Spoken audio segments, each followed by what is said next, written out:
Praise Lord. प्रभु यीशु मसीह के ज़िंदा और जलाली नाम में आप सभी को जय मसीह की। और आज हम बात करने जा रहे हैं कि आज़ादी। और आज हम सब लोग बहुत खुश हैं कि हम अपने आज़ादी सेलिब्रेट कर रहे हैं कि हम आज़ाद हैं। लेकिन बहुत से ऐसे लोग हैं कि आज भी वो शैतान के चुंगल में हैं, शैतानी चीज़ों को करते हैं और वो अभी तक घिरे हुए हैं उन सब चीज़ों से। जिस तरह से खुदा हमने आज़ादी दी उसने, और उसने यूहन्ना 8 उसकी 32 आयत में बोला है कि सत्य तुम्हें स्वतंत्र करेगा। लेकिन हम आज सत्य को नहीं जानते कि सत्य क्या है, और उससे उसने हमें अभी तक आज़ाद नहीं किया। सत्य यह है कि उसने अपना लहू बहाकर हमें अपने लिए आज़ाद किया है अपने लहू के द्वारा। लेकिन हम नहीं समझते, फिर भी हम बहुत सारी चीज़ों को ऐसा करते हैं और अपनी खुशी के लिए। जिस तरह से उस उड़ाऊ पुत्र ने, जो कि सब कुछ लेकर के वो भी आज़ाद होना चाहता था अजीज़ों, कि मैं भी आज़ाद होकर के अपनी अच्छी सी फ्रीडम को करूँगा और मैं अच्छे से रहूँगा। लेकिन वो जब अपने पिता को छोड़ करके गया तो उसने बहुत सारी परेशानियों का सामना किया, है ना। तब भी लेकिन खुदा ने उसको ये हिदायत दी कि तू यहाँ पर इतनी परेशानियों में रह रहा है, जो कि सूअर जो जिस खाने को फलियों को खाते हैं तू वो खा रहा है, ऐसा क्यों है। और उसने अपनी गलती को माना। उसने सोचा कि मैं अपने पिता के यहाँ जाऊँ तो मुझे कितना अच्छा, उसके सेवक भी इससे अच्छा खाना खाते जो कि मैं आज सूअरों का खाना खाने के लिए जा रहा हूँ। तो उसने अपनी गलती को माना और वो फिर से अपने पिता के पास गया। और उसके पिता ने उसके आने से पहले, और वचन कहता है कि वो दौड़ा, उसका पिता जो है वो दौड़ा, वो चल ही रहा था कि उसका पिता दौड़ा।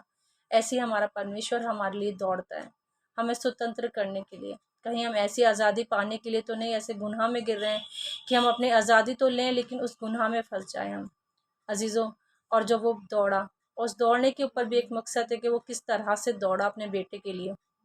क्योंकि उस ज़माने में ये रीत थी, ये रिवाज था कि अगर बच्चा इस तरह की गलतियां करता है, अगर वो अपने घर बार को छोड़ के आता है, तो जब वो आता है उस गलती करके, तो अगर कोई उसको देखे तो उससे पथरवाह करे। इसीलिए बाप ने बढ़ कर के अपने बेटे को गले लगाया कि अगर पत्थर पड़े तो सिर्फ मेरे ऊपर पड़े, मेरे बेटे के ऊपर नहीं। और उसने बाप ने उसने बच्चे को बचा लिया। इस तरह से हमारा खुदा भी हमारे लिए आज़ादी हमें देना चाहता है, तो हमें उस आज़ादी को सही से इस्तेमाल करें। कहीं ऐसा नहीं कि अपनी आज़ादी के लिए हम अपने माता पिता का आदर ना करें और गलत चीज़ों में फंस जाएं कि हम आज़ाद होना चाहते हैं। और अपने अंदर हमेशा ये याद रखें कि क्या सत्य है क्या झूठ है, उसको हमेशा याद रखें। और किसी के संग भी संगति करने से पहले भी ये सोचें कि खुदा ने हमें क्या समझाया, हम उसके अकॉर्डिंग अपना चलें। इसीलिए परमेश्वर का वचन कहता है यूहन्ना 8 और उसकी 32 में कि तुम सत्य को जानोगे और सत्य तुम्हें स्वतंत्र करेगा।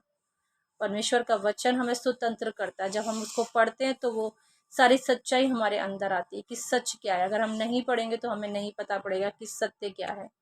इसीलिए आज 15 अगस्त को मैं आप लोगों से यही अपील करती हूँ कि अपने खुदा को अपना उद्धारकर्ता समझे, उसके वचन में लीन होकर के उससे पूछे, ये स्वतंत्रता जो मुझे अच्छी लग रही है, जो मुझे रहना अच्छा लग रहा है, जो मुझे किसी की संगति अच्छी लग रही है, क्या वो सचमुच में अच्छी स्वतंत्रता है। क्योंकि सत्य के बिना कुछ भी नहीं हो सकता अजीज़ों।